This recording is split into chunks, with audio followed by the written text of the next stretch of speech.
Sa Nueva Ecija naman, nanuyo ng mga botante ang tambalan ni na Vice President Jejomar Binay at Senator Gringo Onasan. Samantala, hindi raw naniniwala si Binay na nakipag-alyansa na kay Duterte ang matagal niya ng mga kaalyadong mga Remulla ng Cavite. May report si Dano Tingkungko. Confetti at giveaways na baller band at t-shirt ang sumalubong sa mga naghintay sa mga taga-suporta ni VP Jejomar Binay sa kanyang pagdating sa San Jose City, Nueva Ecija.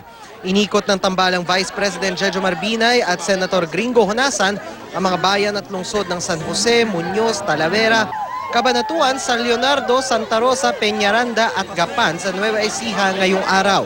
Sabi ni Binay, ang init daw ng pagtanggap sa kanya sa Nueva Ecija ay katibayan daw na iba ang pulso ng tao sa sinasabi ng mga survey.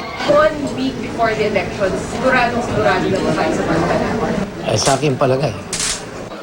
Pero kanina, ang kilalang mga kaalyado ni Binay na sina Governor John Vic at dating Congressman Boying Remulla ng Cavite nakipagpulong kay PDP laban Presidential Bet Mayor Rodrigo Duterte sa Pasay.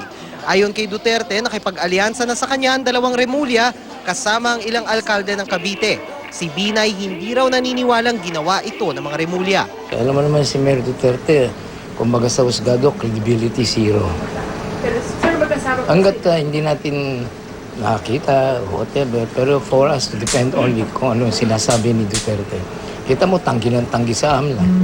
Pagkatapos, umamin din. Hinihingan pa namin ng panig ang mga Remulla. Napuna naman ng GMA News ang nangyari sa kampanya ni Binay sa Bicol noong Martes. Habang sumasayaw ang senatorial candidate niyang si Alma Moreno, nakisabay si Binay at nagmuestra ng ganito. Hinihingan pa namin ng pahayag si Binay kaugnay nito. Dano Tingkungko, GMA News.